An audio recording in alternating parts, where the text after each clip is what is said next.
이글마인드 연구소입니다. 2016년 2월 26일 제주 해군기지가 준공되었습니다. 원래 이 공사 예정기간은 2010년 1월 29일부터 2014년 7월 28일까지였습니다. 그런데 시위가 심해서 공사가 지연되었고 그래서 이렇게 뒤늦게 준공이 되었습니다. 그리고 공사는 준공이 되었지만 큰 손해가 발생했습니다. 그러면 우선 이때의 시위가 어떤 시위였는지 생각해 봅시다. 시위라고 하는 것을 근래 대한민국에서는 시위가 정당한 권리이다, 권리 행사이다, 이렇게 이야기를 하고 있습니다. 시위는 권리의 행사라고 하기에는 너무나 때늦은 느낌이 듭니다. 그것은 민주주의 초기 단계에서 시위를 마음대로 할 수 없었던 그러한 시대에 이것은 권리로서 보장해 주어야 한다 하는 이야기가 나왔을 때는 권리였다고 할 수 있겠습니다.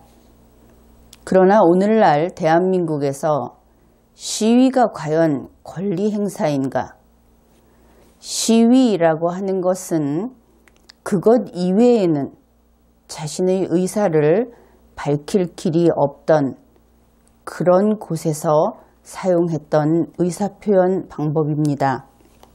그런데 대한민국은 어떻습니까? 심지어 청와대 게시판에까지 자신의 의사를 써서 밝힐 수 있는 곳이지요.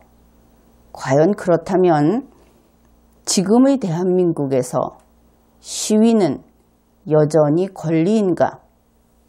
우리 모두 고민해 보아야 할 개념이라고 생각합니다. 어떻든 제주 해군기지 공사를 하는데 이 시위라는 것이 공사를 지연시키고 손해를 발생하게 했다. 그러면 그것이 정당한 권리 행사라고 한다면 아무리 큰 손해가 발생해도 참고 감수해야 하는 것인가? 우리는 또 이런 의문 앞에 멈춰 서게 됩니다. 그러면 그 시위가 무엇인지 달리 알아볼 길은 없죠. 다만 그 시위의 결과가 어떻게 처리되었는지 그러한 자료를 살펴봄으로써 우리가 그 시위의 성격을 규정할 수 있을 겁니다. 2016년 7월 7일 기준 이 사건과 관련된 사람들이 593명이 기소되었습니다.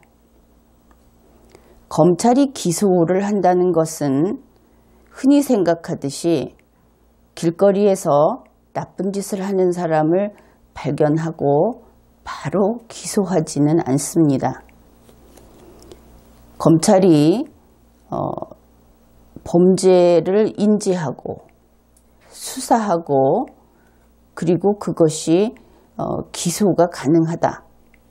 다시 말해서 법원에서 유죄 판결이 나올 것이라는 심증이 굳어졌을 때 그때 기소하게 됩니다. 그렇게 보았을 때 이 시위로 593명이 기소되었다 하는 것은 시위가 범죄의 단계에 이미 이르러 있구나 하는 것을 알 수 있습니다. 그리고 453명이 유죄의 확정 판결이 나왔습니다. 확정 판결을 받았습니다. 다시 말해서 유죄로 판명이 되었다 하는 것이죠. 더 이상 다투지 않고, 그리고 104명이 이 당시에 재판을 계속하고 있는 재판 진행 중이다 그랬습니다. 이 내용은 국회에서 발표한 국회 결의안에 있는 내용입니다. 2016년 10월 25일 국회 결의안에 있는 내용입니다. 결국 이때의 시위는 우리의 사법정부, 법원이 유죄로 판결한 그러한 사건이었다. 이렇게 보아도 크게 틀리지 않을 겁니다.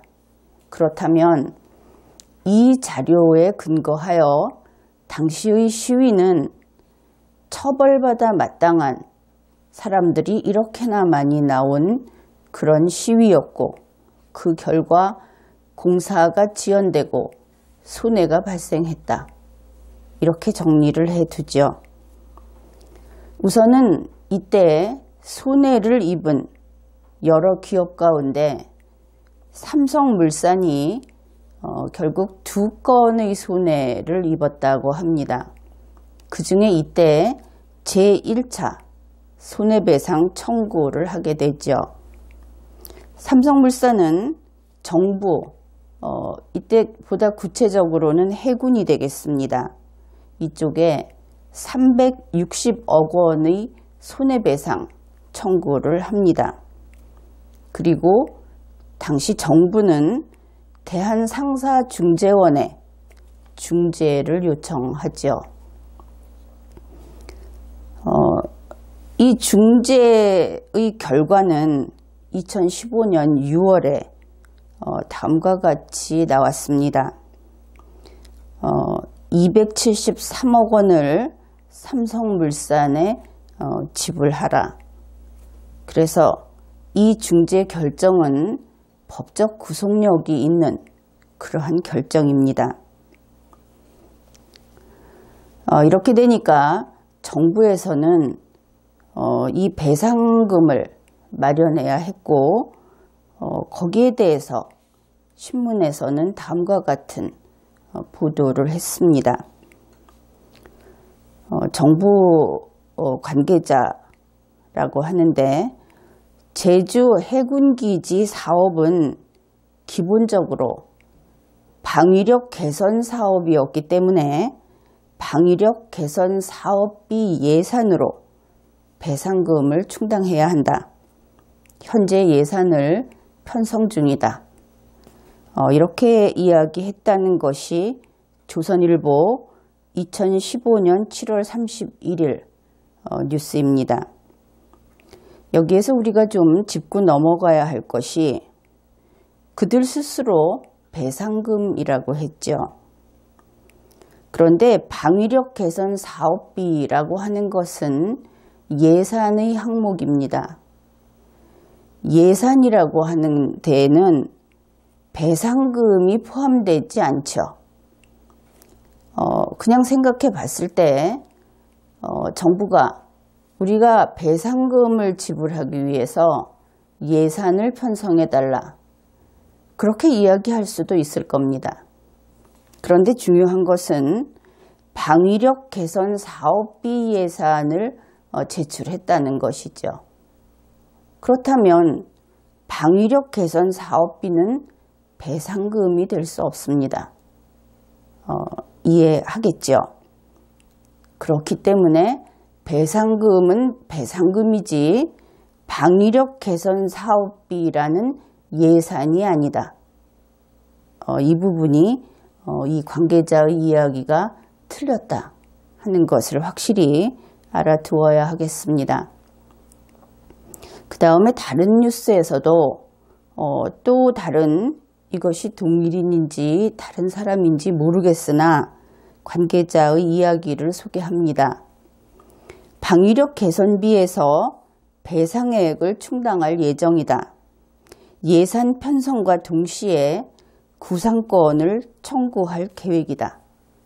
이렇게 이야기를 했다고 하는데, 이것이 중앙일보 그리고 뉴시스 2015년 7월 31일자입니다.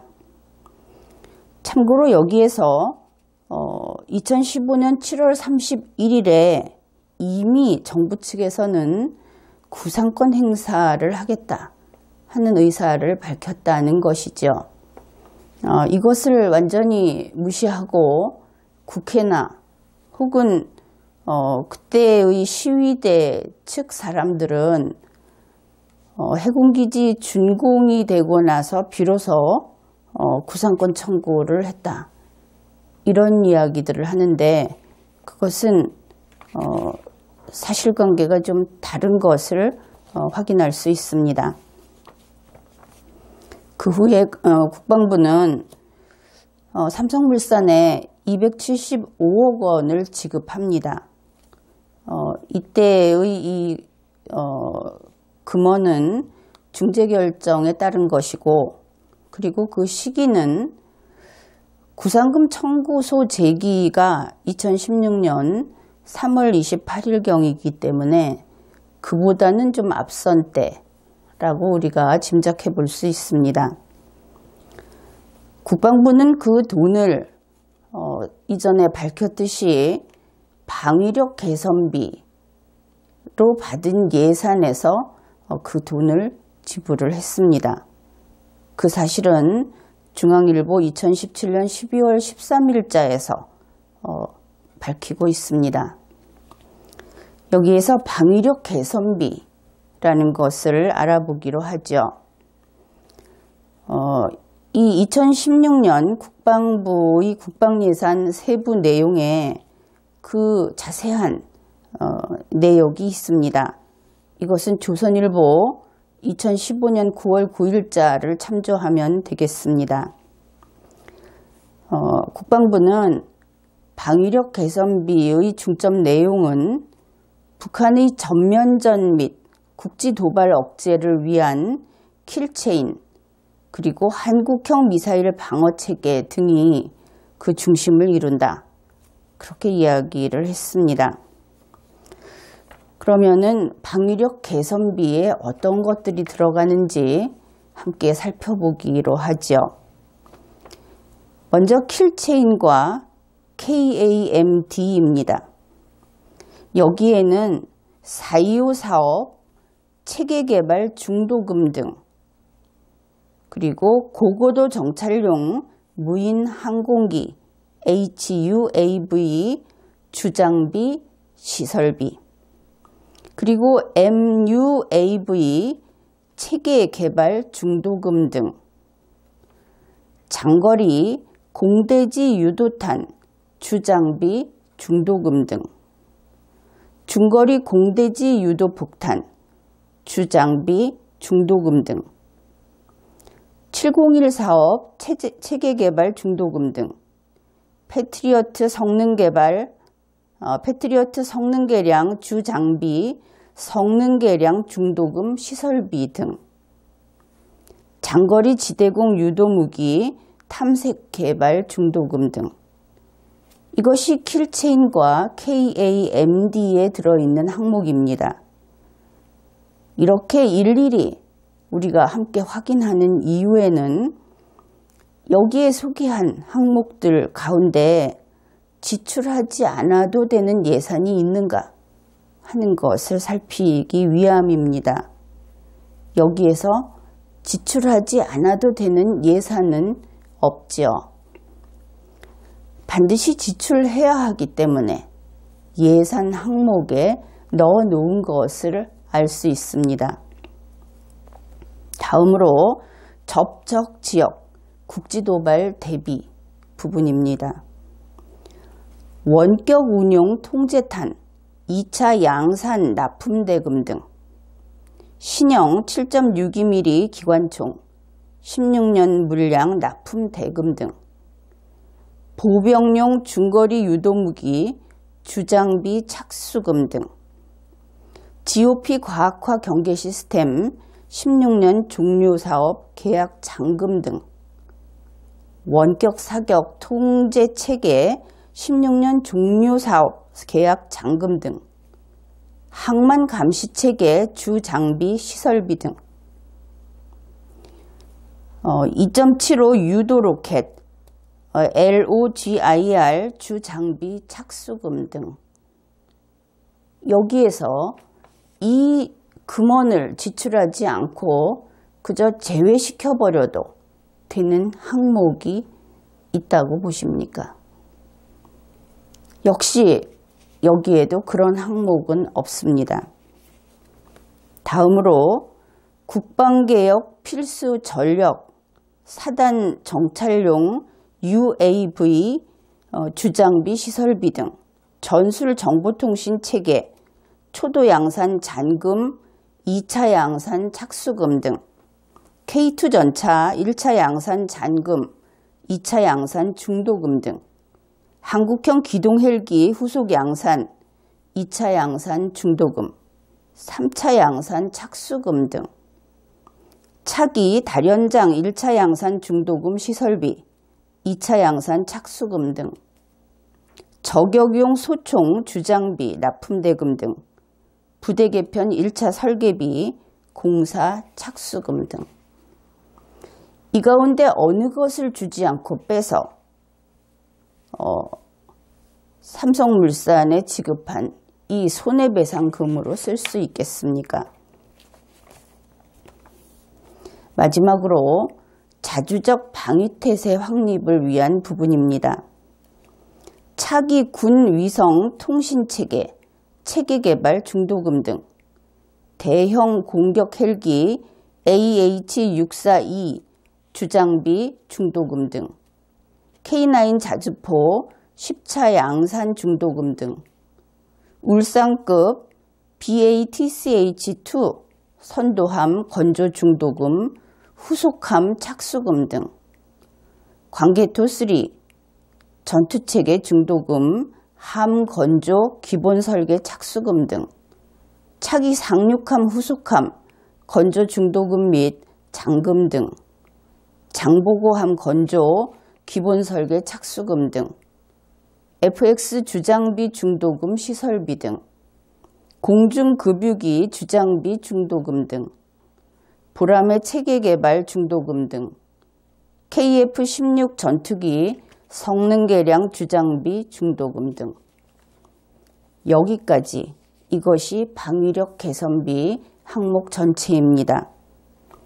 이 가운데 지출하지 않아도 되는 예산은 없는 것이 분명하지요.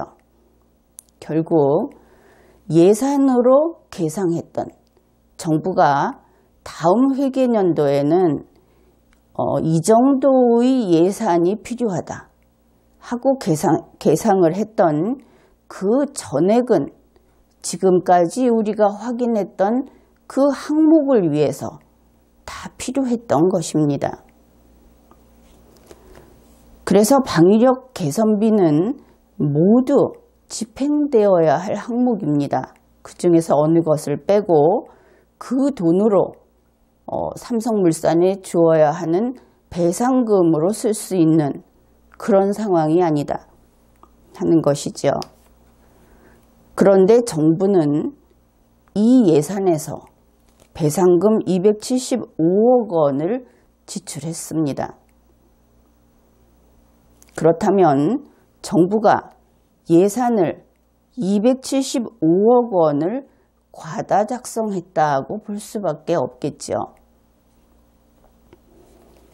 이런 경우에 정부는 당연히 일단 275억 원을 내놓아야 합니다. 그것을 국고로 환수해야 하는 것이지요. 그리고 과다 작성한 데 대한 법적 책임도 져야 합니다. 이렇게 예산을 과다 작성한 정부라고 한다면 그냥 뒤에서 처리하고 다음 예산을 작성할 때 이것을 숫자로 정리해서 처리하게 되면 국민들이 믿을 수 없겠죠. 그래서 이 경우에는 공시도 해야 하겠습니다. 그러면은 정부가 이것을 다 부담하게 되면 실제로 어느 공무원이 책임을 져야 한다면 정부로서는 억울하지 않겠느냐? 그럴 수 있습니다. 그런데 그것은 걱정할 필요가 없고 일단 275억 원을 내놓는 것이 먼저입니다. 그런 다음에 내부적인 구상권 문제는 추후에 정리하면 되죠. 그러면 이것만이 문제인가? 또 하나는 그 실정법 위반 부분이 있습니다. 국가재정법 제45조입니다. 이 법조문의 제목은 예산의 목적 외 사용 금지 이렇게 되어 있습니다. 각 중앙관서의 장은 세출 예산이 정한 목적 외에 경비를 사용할 수 없다. 그래서 예산을 계상할 때 정해놓은 항목 이외에는 사용을 할 수 없습니다. 그래서 이 부분도 정부가 법률을 위반했다. 그렇게 보아야 하겠습니다. 어떻든 이렇게 275억 원을 방위력 개선비에서 떼어내서 배상금 지불을 하고 나서 정부는 이때는 구체적으로 국방부가 되겠습니다. 2016년 3월 28일경 손해배상 청구의 소를 제기합니다. 이것을 우리가 구상권 행사라고 이야기를 하지요. 그 대상은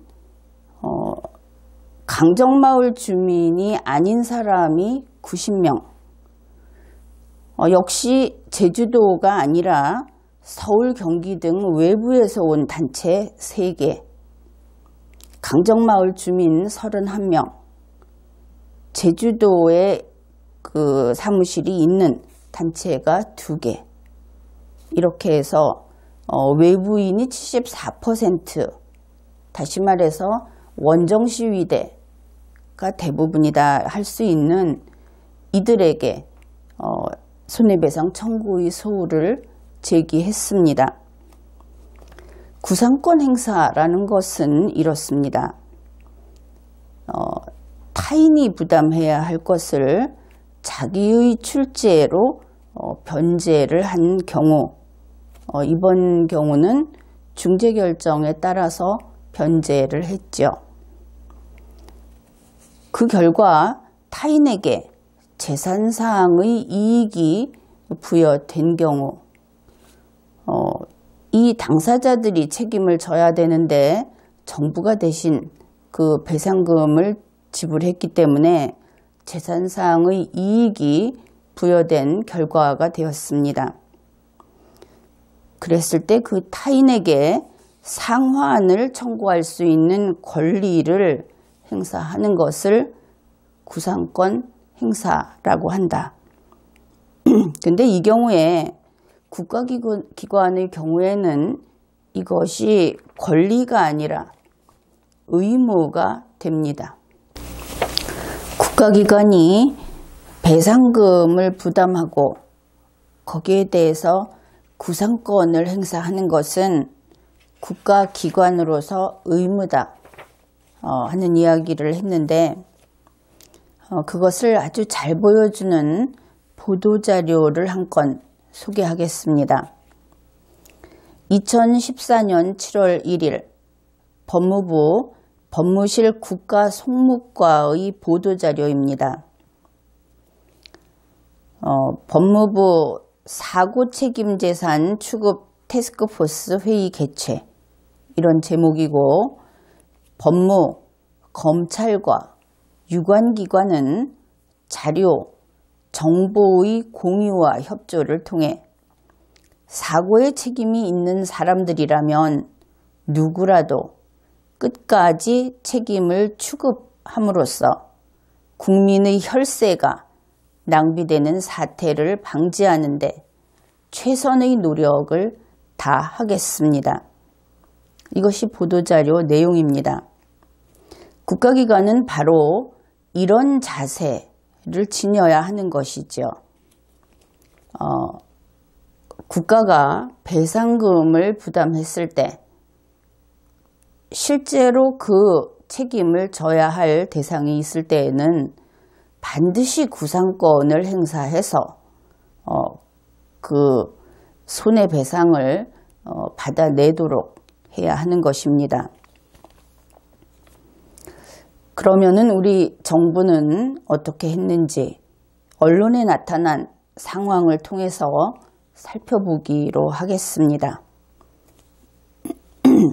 2016년 3월 28일경 정부가 소를 제기했고 그 이후 2016년 10월 25일 국회의원 165명이 이 손해배상 청구의 소를 취하하라 하는 결의안을 발표했습니다. 이 결의안 속에서 제주도 도지사도 그것을 요구한다 하는 내용도 밝혀놓았습니다. 국민의 혈세가 낭비되지 않도록 책임이 있는 사람이라면 누구라도 끝까지 책임을 추급하겠다 하는 법무부의 보도자료를 소개했는데, 그러한 국가기관의 의무를 이행하지 말라 하고 국회의원 165명이 요구했던 것입니다. 그 이후 2017년 4월 18일 문재인 대통령 후보는 제주도를 방문해서 이 구상금 청구 소취하의 약속을 했고, 2017년 5월 9일 제19대 대통령 선거 보궐선거가 끝난 직후 청와대 주도로 국무조정실에 실무팀을 만들어 문재인 대통령 대선 공약이었던 강정마을 구상권 철회를 논의해 왔으며 최근 실행계획의 윤곽까지 만들었다. 이것은 동아일보 2017년 12월 13일 보도입니다. 그 후 2017년 8월 정부는 첫 번째 구상권 청구 소송 변론에서 합의에 의한 해결을 원한다며 소취하 의사를 밝혔다. 조선일보 2017년 10월 12일자. 그래서 정부가 먼저, 그러니까 2016년 3월 28일경 정부가 손해배상 청구의 소를 제기했는데 그것을 넘겨받은 문재인 당선자가 대통령에 취임을 한 이후 그 업무를 승계해서 그 이후부터는 이 소를 어떻게 하면 취해야 할까 하는 방향으로 간 것을 우리가 언론 보도를 통해서 확인할 수 있습니다. 2017년 8월 구상권 청구 소송 변론에서 합의에 의한 해결을 원한다, 소취할 의사가 있다고 하는 것은 결국 조정 절차에 들어가게 된다 하는 것을 알 수 있습니다. 그것은 다른 자료를 통해서도 확인이 됩니다. 그런데 이때 조정 절차에 들어가면서 정부는 소취하의 대가로 사과를 받고 싶다, 공사방해 재발 방지의 약속을 해달라 하는 것을 조건으로 내세웠다고 하는데, 이번에 나온 결과를 보면 이것 역시 무시되었습니다.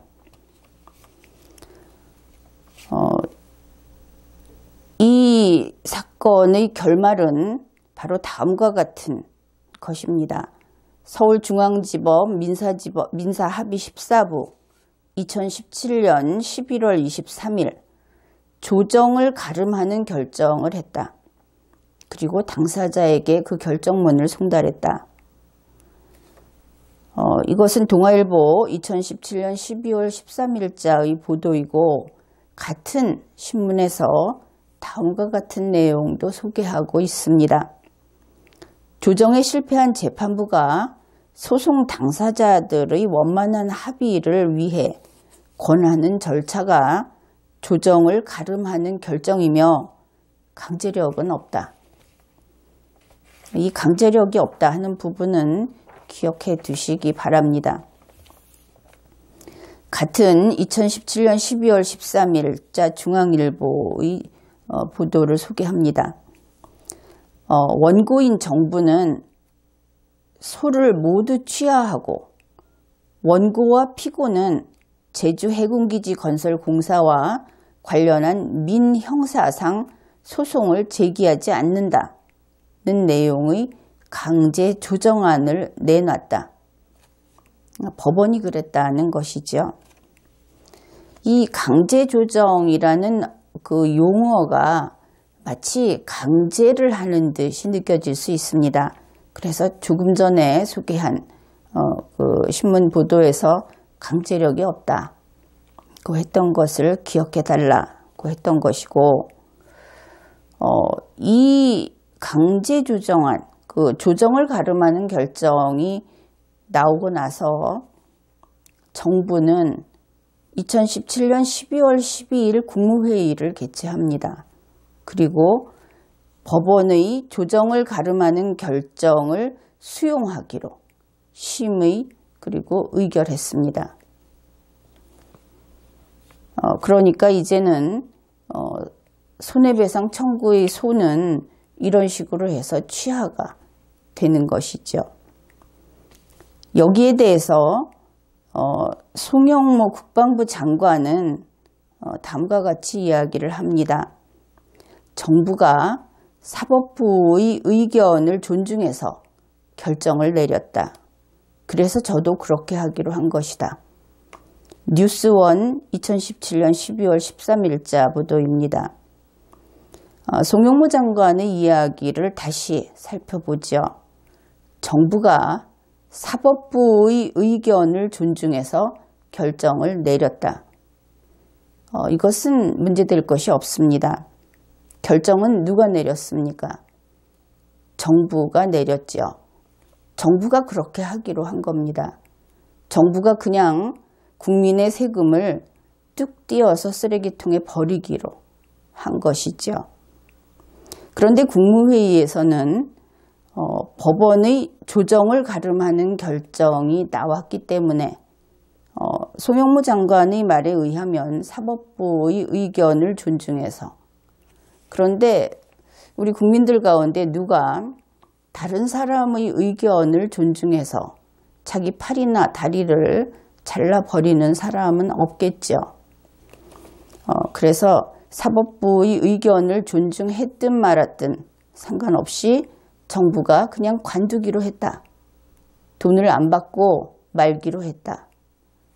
이 부분은 우리 국민들이 눈여겨보고 정부를 감시를 철저히 해야 하겠다 하는 마음을 다질 필요가 있습니다. 국민의 세금을 몇백억을 아주 간단히 그렇게 낭비해버리는 것이죠. 그러면은 조정을 가름하는 결정이라고 하는 것이 어떤 내용인지 소개를 하겠습니다. 민사조정법 제30조에서 다음과 같이 규정을 합니다. 조정 담당 판사는 합의가 성립되지 아니한 사건 또는 당사자 사이에 성립된 합의의 내용이 적당하지 아니하다고 인정한 사건에 관하여 상당한 이유가 없으면 직권으로 당사자의 이익이나 그 밖의 모든 사정을 고려하여 신청인의 신청 취지에 반하지 아니하는 한도에서 사건의 공평한 해결을 위한 결정을 하여야 한다. 이것이 조정을 가름하는 결정의 개념이고, 여기에서 유의할 것은 역시 조정 담당 판사가, 그러니 이 사건은 이미 조정 단계에 들어왔다. 조정을 신청했거나 조정을 신청했다. 앞에서 보았듯이 또다시 확인할 수 있는 겁니다. 중요한 것은 판사가, 즉 법원이 직권으로 한다는 것이죠.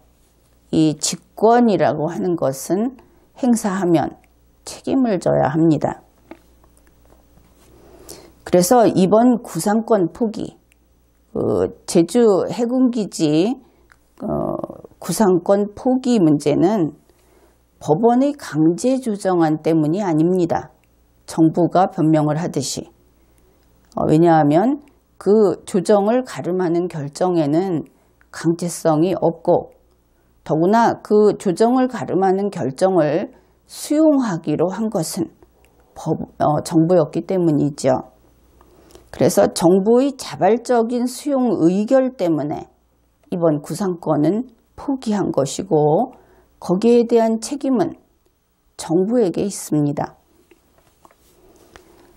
이와 관련한 판례 한 건을 소개합니다. 서울고등법원 선고 869-1320 판결입니다. 이 내용을 이렇게 보면 되겠습니다. 정부가 그 피고인들에게서 돈을 받아야 되는데 그 사람들을 대신해서 정부가 세금으로 배상금을 갚아줬는데 그 피고인들로부터 받지 않게 되면 결국 받아야 할 만한 금액을 피고인들에게 준 것과 같은 결과가 됩니다. 법률은 주지 않았어도 이런 경우에는 준 것으로 판단을 합니다. 그것을 이익의 분여, 이익을 주었다. 이렇게 쓰고 있다고 이해하고 이 판결을 같이 검토해 봅시다.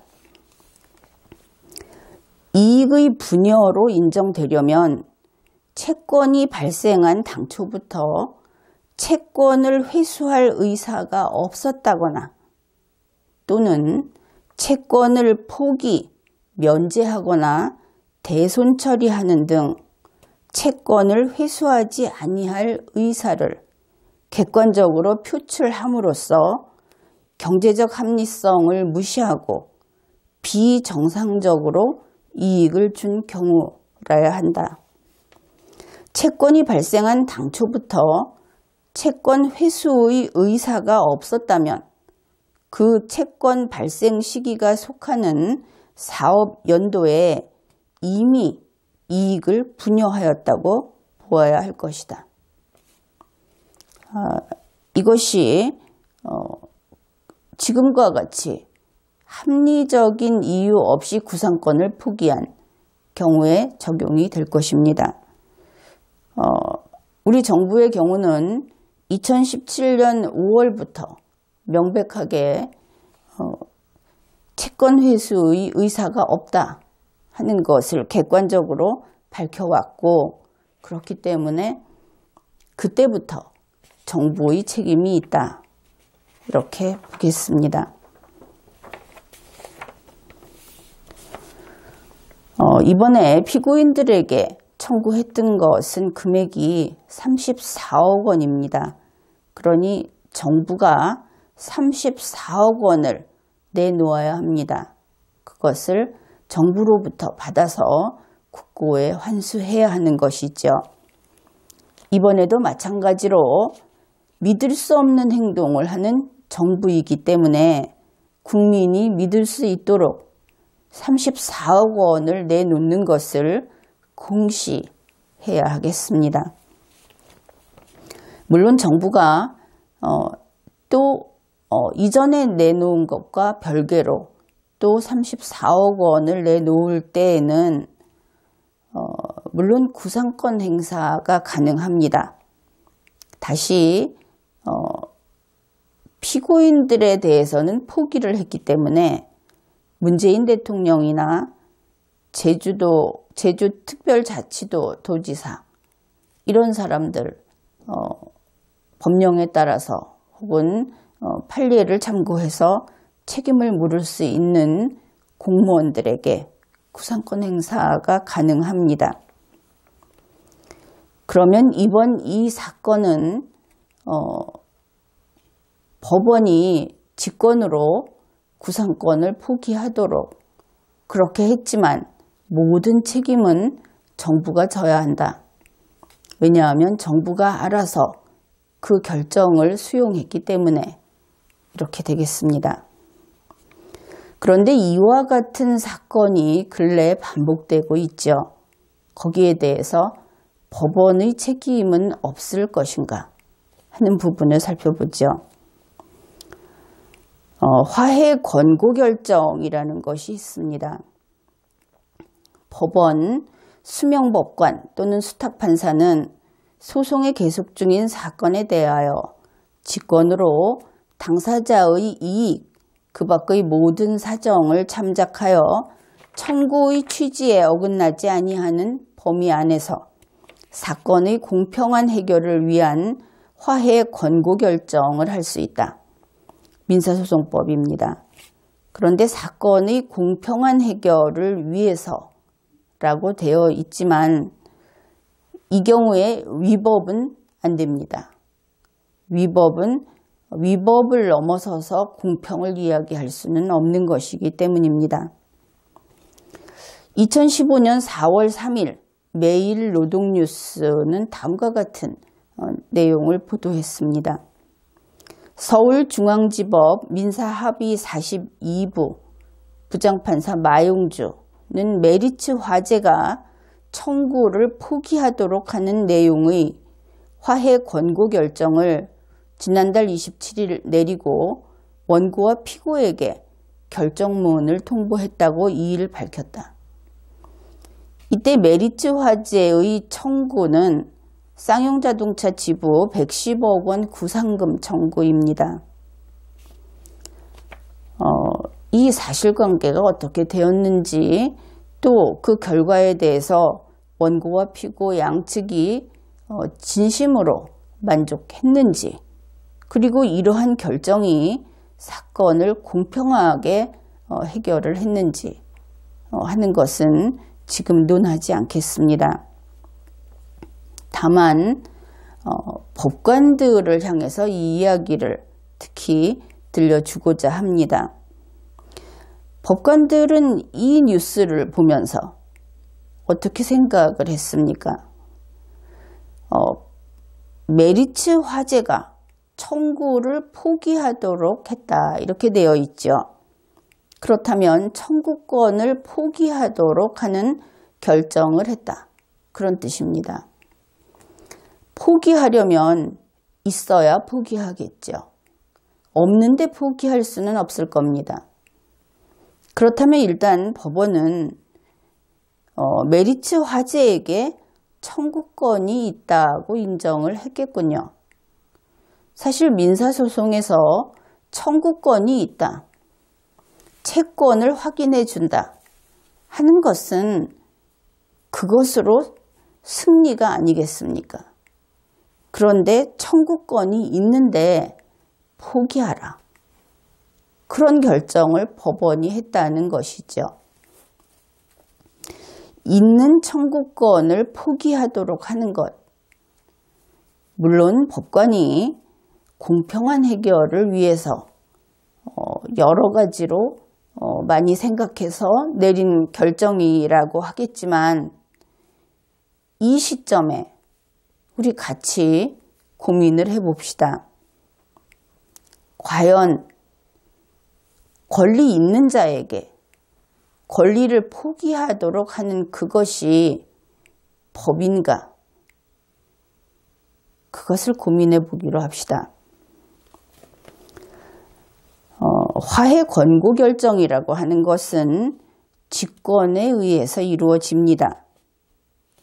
그래서 당사자가 화해 권고 결정을 신청하는 것, 그것은 법원에게 직권 발동을 촉구하는 의미밖에 없다 하는 것이 실무제도에 있습니다.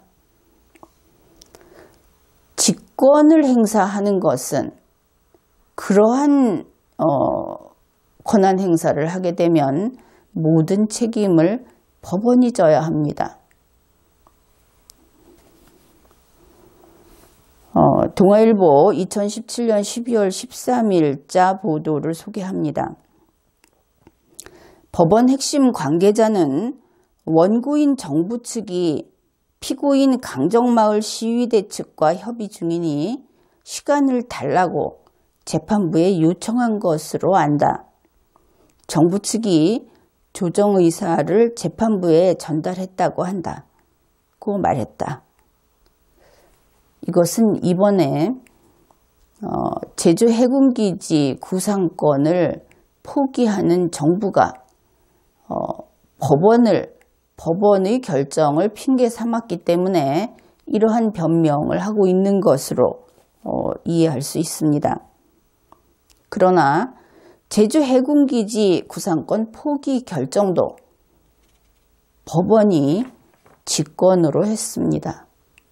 정부가 조정의사를 전달을 했건 어땠건 결론을 내린 것은 법원이죠.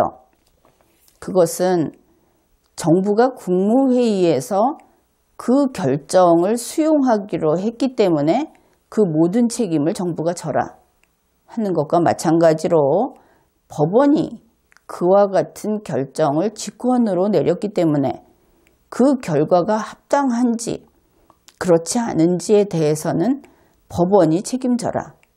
이것이 당연한 법리가 아니겠습니까? 그런데 이렇게 정부가 시켜서 했다. 법원이 시켜서 했다. 그리고 국방부는 정부가 시키니까 그렇다. 국방부는 하위 기관이니까 그렇다고 칩시다. 그러나 정부와 법원은 대등한 대한민국의 헌법이 통치권을 행사할 수 있는 기관으로 권한을 부여한 3대 통치기관 가운데 하나입니다. 사법정부인 법원과 집행정부인 정부는 대등한 통치기관인 것이죠. 지금은 정부 이야기는 하지 않겠습니다. 대한민국의 사법정부가 집행정부의 시녀로서 재판을 했다. 그런 결정을 했다. 그런 변명을 하고자 하는 것입니까? 겨우 그런 재판을 해놓고 법원의 재판이 공정하다고 이야기하는 것입니까? 근래에 일본도 그렇고 다른 선진국에서는 법원의 재판으로 인한 손해를 배상하는 판결이 종종 나오고 있습니다.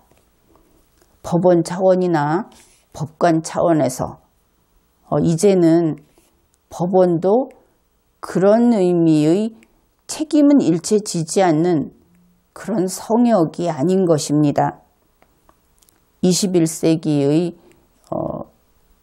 변화라고 하겠죠. 법원에 대해서 한 가지 당부를 합니다. 무엇이 법인가를 이야기하는 통치기관, 법원은 권리 있는 자의 권리 행사를 더 이상 방해하지 마십시오. 그것은 법이 아니기 때문입니다. 이번 회에는 여기까지 하겠습니다.